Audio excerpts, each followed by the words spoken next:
Bonjour, ravi de vous retrouver pour cette nouvelle édition. À la une de l'actualité, cette mobilisation du monde de la culture.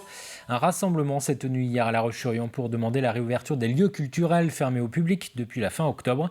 Une initiative lancée par la scène nationale Le Grand Air, le cinéma Le Concorde et la salle de concert du Fusion. Reportage Grégoire de Châtillon. Laissez-nous tout simplement vivre. Plus qu'un rassemblement, c'est une mobilisation. Ce que nous défendons, nous le défendons pour toutes et tous. Peut-on lire sur la façade de cette salle de spectacle, un bâtiment qui depuis jeudi dernier est occupé jour et nuit par des acteurs du monde de la culture. Nous occupons ce lieu sans y avoir été invités. Nous occupons ce théâtre pour interpeller le spectateur. On est ici pour ce qu'on a à dire, pour se défendre et pour exister en fait dans cette situation en ce moment. On est beaucoup à se sentir inutile. Une non essentielle, une artiste encore, je pense. Ils veulent continuer à jouer, à chanter, à danser. Essayez de sortir de ce brouillard. Ils étaient plusieurs centaines à s'être déplacés afin de soutenir les lieux de culture et les intermittents du spectacle.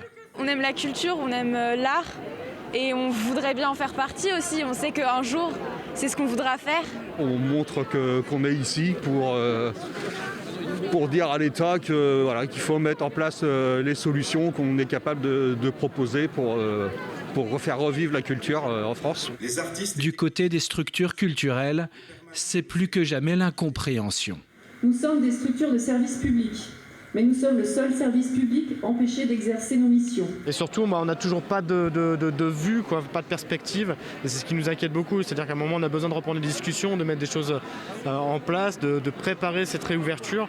Là, il y a vraiment danger de mort pour beaucoup de structures et d'artistes. Et si on n'a plus les artistes, les structures, elles servent à quoi ?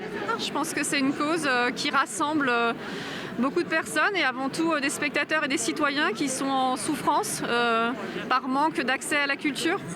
Le printemps est inexorable, un mouvement national du monde de la culture qui demande simplement de pouvoir s'exprimer, mais dans les règles de l'art. Autre inquiétude exprimée, celle des étudiants fragilisés notamment par les cours à distance et l'isolement. Pour leur apporter des réponses, plusieurs dispositifs ont été mis en place. Il existe désormais un numéro vert pour celles et ceux qui se retrouvent en grave difficulté financière. Le gel des loyers et des frais d'inscription à l'université a aussi été acté pour la rentrée prochaine. Dans l'académie, le Crous a également élaboré un plan d'action pour aider les étudiants. Écoutez. On a un accompagnement financier. Principalement avec nos aides spécifiques, nos chèques services. Et donc ça, c'est quelque chose qui existait avant la crise et qui a été renforcé avec la crise sanitaire. C'est un accompagnement sur le plan de l'écoute, pour l'isolement ou les problèmes psychologiques que peuvent rencontrer les étudiants. Et là, c'est ciblé sur nos étudiants logés, avec des psychologues qu'on met à disposition, avec des permanences. On a passé une convention avec une association, Aptitude, avec qui on travaille depuis des années. Et on a renforcé les permanences pour que l'étudiant puisse avoir des consultations gratuites avec des psychologues. C'était la journée mondiale hier de la trisomie 21. Cette anomalie chromosomique touche en France une naissance sur 1500. Des enfants qui n'ont pas tous les mêmes capacités. Quand arrive la scolarisation, ils sont orientés soit vers des structures spécialisées, soit vers des écoles classiques. Alix Lanos a rencontré Gatien Giraudet. Le garçon est accueilli depuis plusieurs années à l'école Les Trois Îles de Trièze. Un exemple réussi d'inclusion et d'intégration en milieu ordinaire. Je marche dans la campagne. Les élèves de la classe écrivent la dictée. Gatien, lui, repère les mots et les remet dans l'ordre.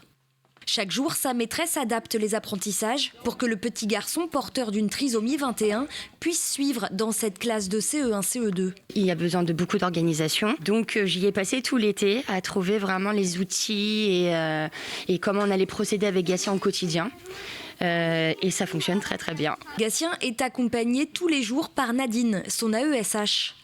Et une fois par semaine, Cécile, une éducatrice spécialisée, vient faire le point et réadapter les contenus pédagogiques. On avait dit la semaine dernière que tu le faisais tout seul avec les mots étiquettes. Gatien a une capacité de concentration limitée, alors Cécile et Nadine utilisent régulièrement le jeu pour lui permettre d'intégrer de nouvelles notions. Aujourd'hui, le cours de maths se passe autour d'un Monopoly. Regarde, combien tu m'en as donné là ? 1, 2, 3, 4, 5 et j'ai demandé 3. Voilà, super. Le petit garçon profite ici d'une scolarité un peu à la carte. Il partage en effet son temps entre la classe de grande section, de CP et de CE1. C'est ça aussi l'inclusion, c'est de pouvoir aménager les choses pour que ce soit à sa portée finalement et qu'il s'y retrouve dans une scolarité en milieu ordinaire. Une inclusion qui bénéficie à tous. Gatien est dans cette école depuis la petite section, parfaitement intégré parmi les élèves qui ne prêtent guère attention à son handicap. On joue beaucoup au bac à sable avec lui, il est très gentil. Il est gentil et il joue souvent avec Faustine et Elina. Si la scolarité de Gatien s'est jusqu'à maintenant déroulée sans accroc, sa maman sait que le plus dur reste à venir. On est en train de faire évoluer son parcours parce que là, nous, on se rend compte de ses limites à lui. Et toujours pour son bien-être, on a demandé une réorientation en classe Ulysse. Donc si cette dernière n'est pas acceptée par la MDPH, dans tous les cas, l'école nous a assuré qu'il aurait sa place ici pour l'année prochaine. L'avenir scolaire m'inquiète moins, j'ai envie de dire, que l'avenir ensuite, le post-scolaire. L'association Trisomie 21 France estime que seuls 20% des enfants avec trisomie continuent leur scolarité en collège ordinaire. Karine Giraudet fait partie de l'antenne vendéenne de l'association qui se bat quotidiennement pour favoriser l'insertion scolaire et sociale en milieu ordinaire, ainsi que l'autonomie des personnes avec trisomie. En voile, le départ de la Solo Métrocoque a été donné ce matin. Il s'agit de la première course de la saison du circuit Figaro et la première épreuve du championnat de France élite de course au large. Au programme aujourd'hui et demain des régates côtières, puis une grande course entre jeudi et samedi. 29 skippers sont inscrits, parmi lesquels la pensionnaire du Team Vendée Formation Charlotte Yvain, le Sablé Xavier Macaire, mais aussi Vincent Rioux, de retour en circuit Figaro.